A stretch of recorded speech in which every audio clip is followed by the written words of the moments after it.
بسم اللہ الرحمن الرحیم۔ اسرائیل نے ایران پر حملہ کیوں کیا؟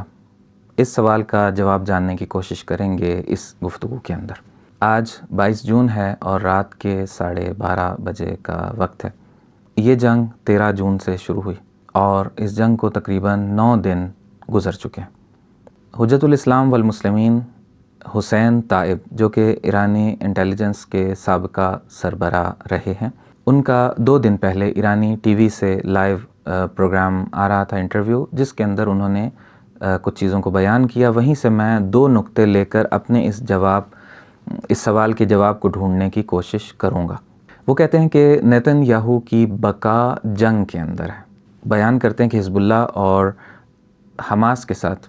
اسرائیل کی جنگ بندی ہوئی اور ایک جنگ بندی اور ایک ایگریمنٹ سائن ہوا، لیکن اس کی پاسداری نہیں کی، مسلسل اس معاہدے کو توڑتا رہا۔ کیونکہ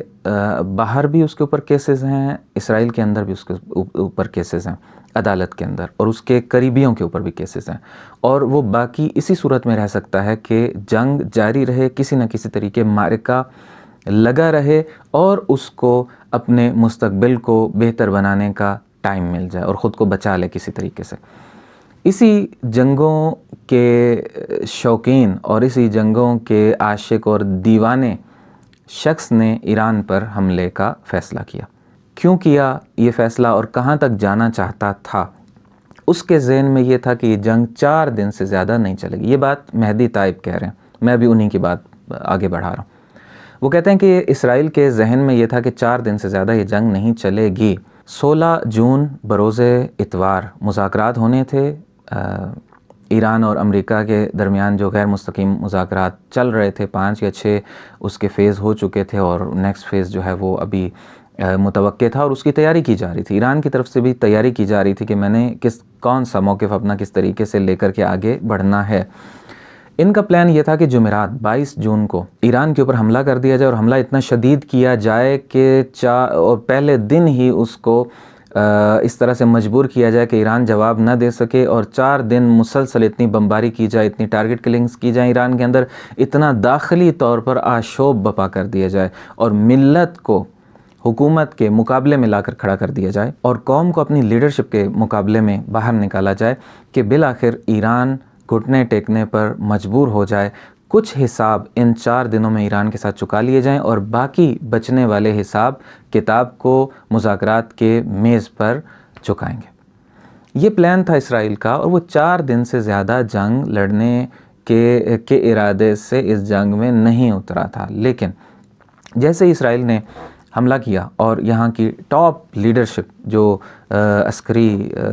فورسز کے سربراہان تھے، اور اسی طریقے سے بہت سے ایٹامک انرجی کے جو سائنٹسٹ تھے، ان کو شہید کر دیا اس نے پہلے حملے کے اندر،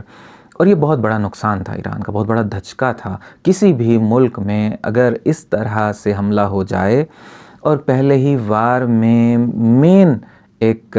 لیڈرشپ، صف اول کے جو لوگ ہیں جنہوں نے وہ جنگ لڑنی ہے، جنہوں نے اس جنگ کا جواب دینا ہے، جنہوں نے بڑھ کے جوابی حملہ کرنا ہے، وہ ایک ساتھ اتنے لوگ شہید کر دیے جائیں تو اس ملک کا کامیاب ہونا یا اس ملک کا کھڑے ہو جانا کسی معجزے سے کم نہیں ہے۔ تاریخ میں یہ دیکھا جا چکا ہے، ہسٹری بھری پڑی ہے ان چیزوں کی، کہ جب بھی کسی ملک کے ساتھ تاریخ میں ایسا ہوا کہ ایسے لیول کے جرنیلز کو جب مار دیا گیا تو اس کے بعد پھر وہ ملک مینٹین نہیں رہ سکا اور اس ملک کو شکست ہوئی اور بری شکست ہوئی۔ یہ ہم نے تاریخ میں دیکھا ہے اور پڑھا۔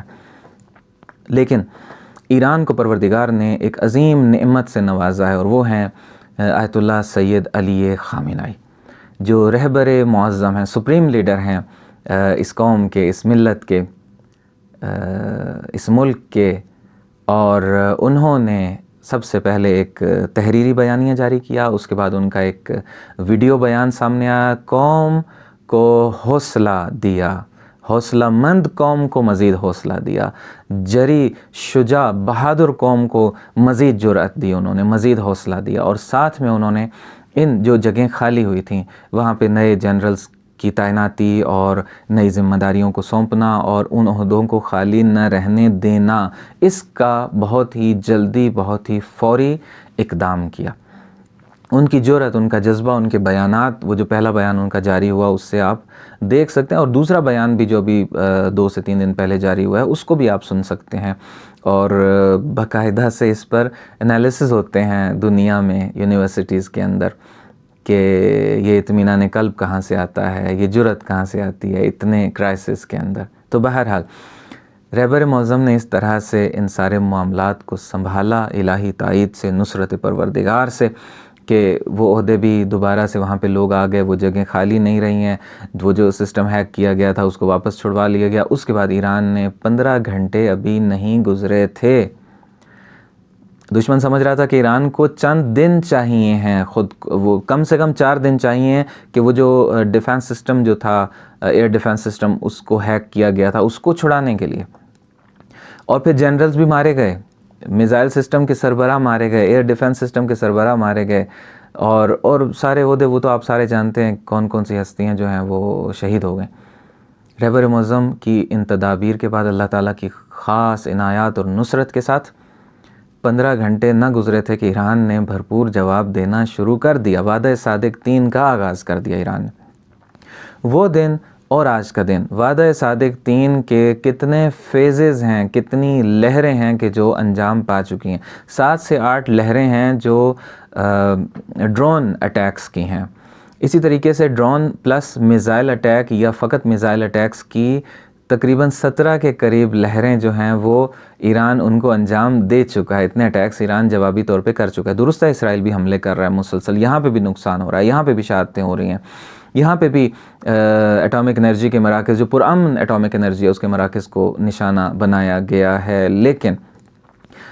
ایران کس طرح سے مار رہا ہے، اسرائیل کس طرح سے مار رہا ہے، ایران کس طرح جنگ لڑ رہا ہے، اسرائیل کس طرح سے جنگ لڑ رہا ہے، یہ ایک پورا کمپیریزن ہے۔ اس کے لیے الگ سے اگر فرصت ملی تو کوئی ویڈیو آپ کے لیے آپ بیان بنائیں گے اور آپ تک وہ باتیں پہنچائیں گے، فی الحال اس طرف جانا مقصود نہیں ہے۔ اب آپ دیکھیے کہ یہ جب ساری صورتحال ہوئی تو وہ دن سے لے کے آج کا دن ایران نے اتنا مارا اسرائیل کو، اتنا مارا ہے کہ اب اسرائیل کے پاس وہ جو تقریباً 6 سے 7 لیئرز ہیں کم سے کم، کہ جو آئرن ڈوم اور وہ سارے اس کے سسٹم ہیں کہ جس میں وہ انٹرسپٹ کرتا ہے میزائل کو، ڈرون کو، اور وہ سارا اور وہ ناکام ہو رہا ہے۔ وہ تو بالکل آپ کو پتہ ہے کہ ایک گنبد، لوہے کا گنبد نہیں بلکہ ایک وہ چھلنی بن چکا ہے اس وقت، کہ جس کے اندر سے آرام سے ایرانی ڈرونز اور میزائل جا کے اسرائیل کو ہٹ کر رہے ہیں، کھنڈر بنا رہے ہیں۔ غزہ کا منظر ایران نے اسرائیل کے اندر تل ابیب اور حیفا میں بنا دیا۔ غزہ کی مظلوم مائیں، ان کے دل ٹھنڈے کر دیے ہیں ایران نے۔ اور اس ساری سچویشن کے اندر اس وقت 3 آپشن ہیں کہ جو پاسبل ہیں یا جو سوچے جا سکتے ہیں۔ ایک آپشن یہ ہے کہ ایران سے یہ کہا جائے، دنیا مل جائے اور کہے، ریکویسٹ کرے، پریشرائز کرنے کی کوشش کرے، ریکویسٹ کرنے کی کوشش کرے، مختلف انداز اپنانے کی کوشش کرے، اور ایران سے یہ کہے کہ اب اور اسرائیل کو نہ مارا جائے، اسرائیل کو کے لیے اتنی پٹائی اس کی کافی ہے اور جنگ بندی کر دی جائے۔ ایک یہ آپشن ہے۔ اس آپشن کی طرف ایران نہیں جائے گا، آسانی سے نہیں جائے گا۔ اگر چلا بھی جاتا ہے تو اتنی پٹائی اسرائیل کی کر چکا ہے کہ اس کو دوبارہ سنبھلنے کے لیے کئی سال درکار ہیں۔ لیکن ایران ابھی یہاں نہیں رکے گا۔ ایران اس طرح سے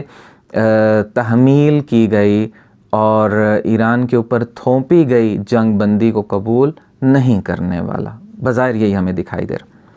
دوسرا آپشن یہ ہے کہ اسی طرح اسرائیل مار کھاتا رہے، جنگ آگے بڑھے اور اس کا اسلحہ ختم ہونے لگے، اور دنیا کو بھی ایران آگے سے بتا رہا ہے کہ اس کی مدد کرنے جو آئے گا وہ جنگ میں پھر اس کا حصہ دار بنے گا، اس کے ساتھ شریک ہوگا، اور پھر وہ ہم سے گلہ بعد میں نہ کرے۔ اس کا اسلحہ ختم ہو رہا ہے، وہ مار کھا رہا ہے، اس کا اقتصاد بالکل کولیپس کر رہا ہے۔ تو ایران اسی طرح مارتا رہے اور اسرائیل بالآخر بری طرح سے شکست کھا جائے اور ہاتھ کھڑے کر دے۔ یہ دوسرا آپشن ہے۔ اس آپشن کی طرف اسرائیل نہیں جانا چاہتا۔ تیسرا آپشن وہ ہے کہ جس کی طرف اسرائیل جانا چاہتا ہے، جس کی طرف نیتن یاہو جانا چاہتا ہے، اور جس کے لیے اس وقت تک بہت زیادہ کاوشیں کی جا چکی ہیں، اور جس کا احتمال بھی ہے، جس کا امکان اور پاسبلٹی بھی ہے، اس کو رد نہیں کیا جا سکتا اس امکان کو، وہ یہ ہے